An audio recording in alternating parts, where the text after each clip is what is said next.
My name is Ronald Crawford, and I am the managing director of Brighter SARL. We are a corporate communications and branding agency.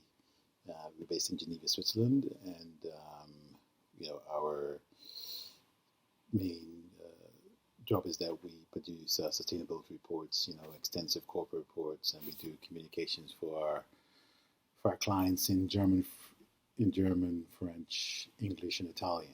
So our main clients, they are like multinationals, and they headquartered in Switzerland and France, but we've recently started to take on a few clients in Europe. Before I purchased this business ago, I was a advisor, analyst at for early stage deals with the family office in Geneva. And how I got associated with 361 firm is that I went to Denison University with Mark and Law School University Toledo. But I've connected with him from time to time when I was at the family office, and we shared a few deals back and forth. So my best and worst for 2020 decisions was that I have a small legal consultancy which I kept on for a few years, and I commute back and forth between London and Geneva. And one of my best decisions was to stay in Geneva during the pandemic.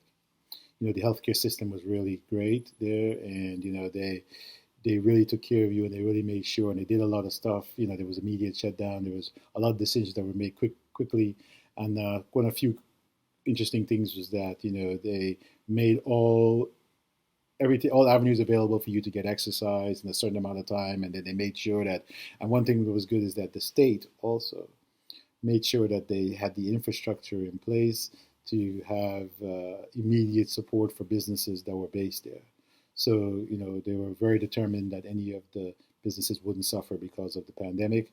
And so my business was able to continue running as usual, during those bad times, In hindsight, my worst decision for 2020 actually was that at the beginning of 2020, I invested a lot in the business, and we hired some people. We spent a lot of money on redoing the website. We started to update different things, and we started to put a lot of IT infrastructure in place because we were poised for to grow a bit in the next few years.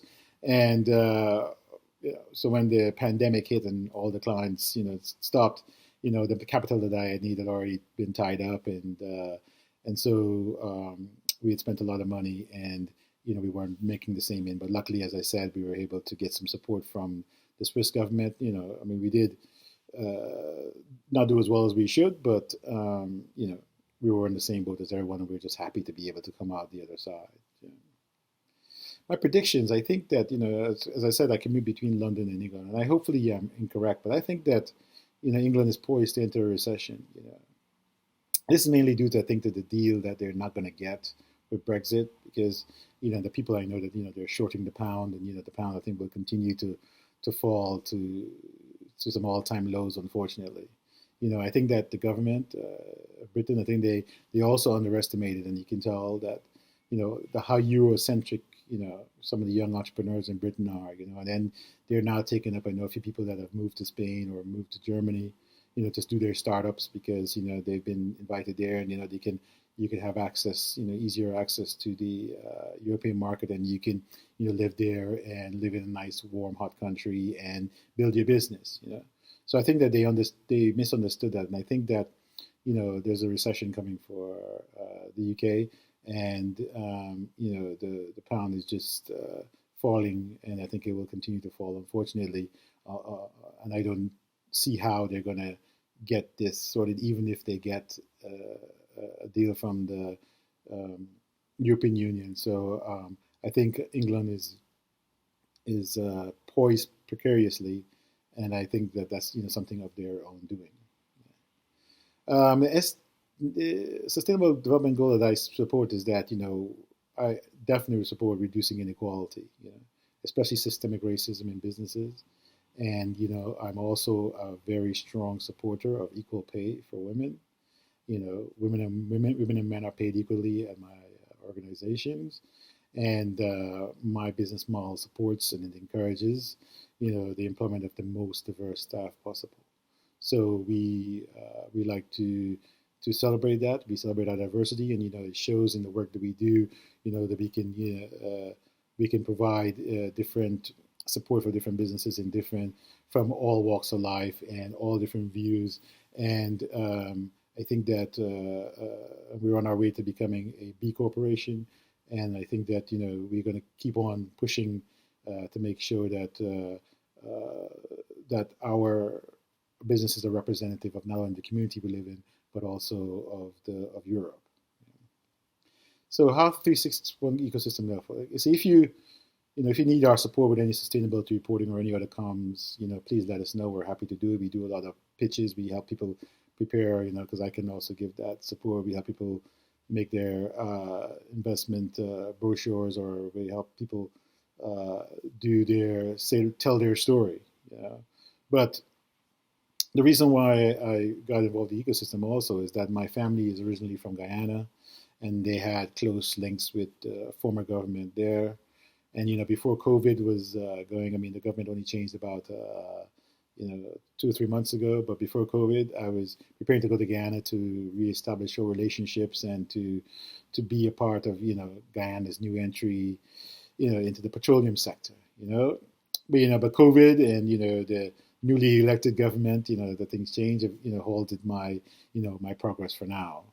But if you're familiar with that region, or familiar with how countries in that area, how things change, you know that things change quickly there, and I'm I want to partner with any companies in the energy sectors who we can start to present some opportunities to the government of Guyana, and to talk about that different ways that they can sell the petrol, different things they can use, or what they can do from a petroleum infrastructure, some training point of view, some sustainability point of view.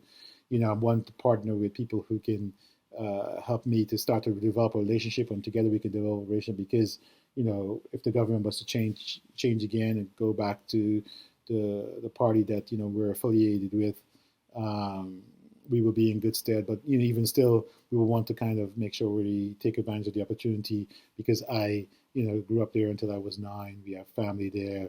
We have people in various areas of the government that we're willing to work with, and they're also very keen on working with Guyanese abroad who have some kind of level of expertise that can be beneficial to the country.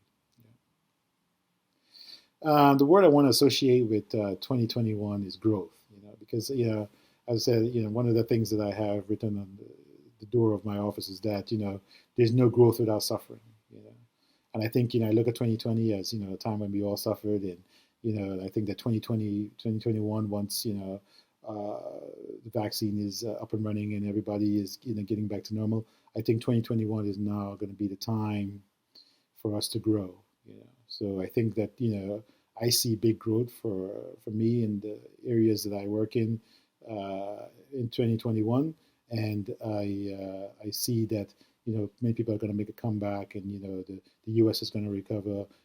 Various other Europe is going to get back in good stead, and I think the people now are ready to push their businesses forward and push the countries forward, because they now see what happened in 2020. So I think the suffering, there are bad parts of it and people suffered early, but I think that 2021 is going to be the year for growth.